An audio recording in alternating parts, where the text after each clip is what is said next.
Hi everyone, this is Attorney Poonam Minhas. Welcome back to my YouTube channel. Today's topic is going to be about reentry permits. And we're going to break this video up into 3 parts. So the first part is, what is a reentry permit? Second part is going to talk about when should I file it? And number 3, does it impact citizenship?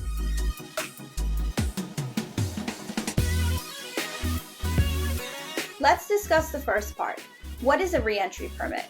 So a reentry permit is a travel document for green card holders that allows them to maintain their residence in the United States while traveling abroad for up to 2 years. That's really what it is. Now we're going to move on to the second part.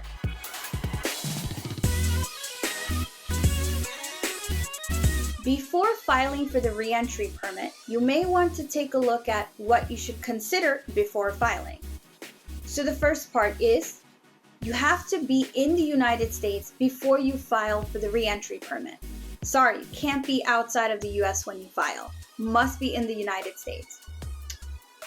Next point, you want to make sure you're a permanent resident. That's one thing I mentioned in the first part. It's a travel document for permanent residents who want to maintain their residence in the United States. So you have to be a permanent resident in order to file for the reentry permit. Your intention should be that you want to come back to the United States and maintain your residence in the United States. That's another thing you want to consider. If you are planning on to travel abroad for more than a year and less than 2 years, you may want to inquire and find out if you're eligible for the reentry permit. Generally, you are, if that's how long you're planning on to travel. What I recommend you also do is, if you're a frequent traveler and you're planning on to travel even outside for 6 months or even more, then you may want to consider filing the reentry permit. It's good to have. What it does is, it somewhat helps you from further questioning by CBP.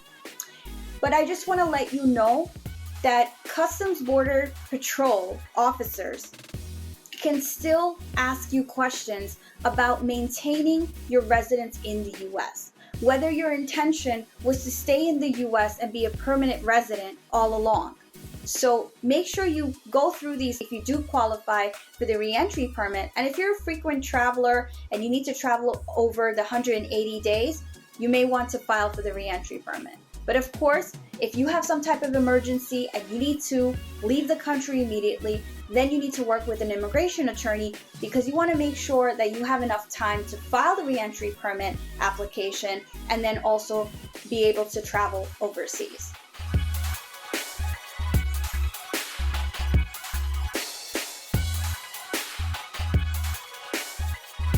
Now we're going to get into the third part. Does it impact citizenship?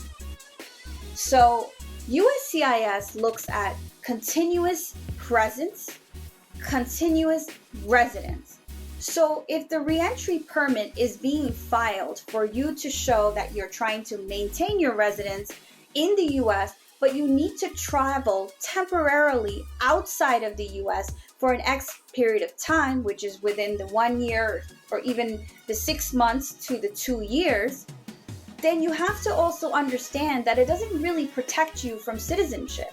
The requirements for citizenship are different under the 3-year rule and the 5-year rule. So for that, it would be best to consult with an immigration attorney to check out when you need to travel, when you may be eligible for citizenship, and whether you can overcome the presumption of the continuity in your residence. If you can't overcome it, then generally what the rule is that you need to wait until you return to the US, and then typically, let me give you an example. If it's under the 5-year rule, then you need to wait around 4 years and maybe 6 months in order to file for citizenship if you do meet all of the requirements. So yes, it does impact citizenship. That's the answer. And it's something that you may want to discuss with an immigration attorney before traveling outside of the US. So that's one thing you need to think about.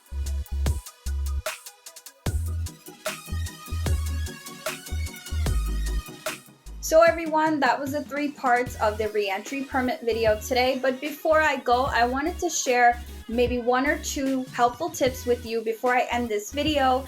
And first and foremost, I want to mention that there is some type of suspicion that may be raised by CBP officers if your intention is to travel frequently. And I don't want you to get hit with something called abandonment. Abandonment is a really big A word, and that's where everyone starts to panic. So you may run into a situation if you're frequently traveling and you've not considered the reentry permit, this big abandonment issue may come up where you're going to find yourself in a situation. CBP is going to ask you to fill out a form giving up your green card, and if you refuse to do that, then you may be given a NTA, which is a notice to appear, where you're going to have to face a judge ultimately for your matter. So I do want to mention that, don't take this lightly. If you need to speak to an experienced immigration attorney to discuss this further, to really understand what you can or cannot do, I do recommend it. Some people are under the impression that, oh, you know what, I can travel up to 11 months and I'm great.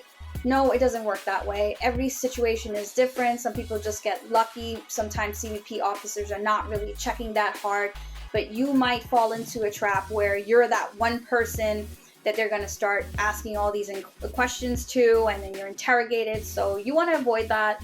And again, if you have general questions, I encourage you to write in the comment section. But if you don't want to write in the comment section and you have something that's personal to your matter, I recommend you setting up a consultation. And last but not least, the other tip I wanted to share is, if your trip was temporary in nature and your intention was to maintain your residence in the US, there are many ways to show that. One of the ways could be like strong evidence that you have an active bank account, you have a job in the United States, you have a permanent residence in the US, you have immediate family members here. So there's many ways to show that. So I don't want you to panic. What I do want to mention, again, before I end the video, I know I have so many things I can talk about. I do want to let you know that this video was inspired by a blog I wrote, and you can check out my blog on my website. The link is in the description, so if you have about 2 minutes, go check out the blog. And there are other blogs on my website as well that may be helpful, so please go take a look at it and read it. I do want to thank each and every one of you who have been following my instructions. So those of you who have not been utilizing the comment section have been contacting me on the side to consult with me, which I appreciate. I'm glad you're following my instructions. If this is your first time here, you know what you have to do. If you haven't subscribed yet, you need to hit subscribe and hit the bell icon to stay updated. But for those of you who have been watching me, thank you. I appreciate you, and I appreciate the feedback. I'm glad these videos are useful and they're helpful. And please do share them with your family and friends. You never know who it might help. So check back again. I'll be back soon with another immigration update. Thank you and take care.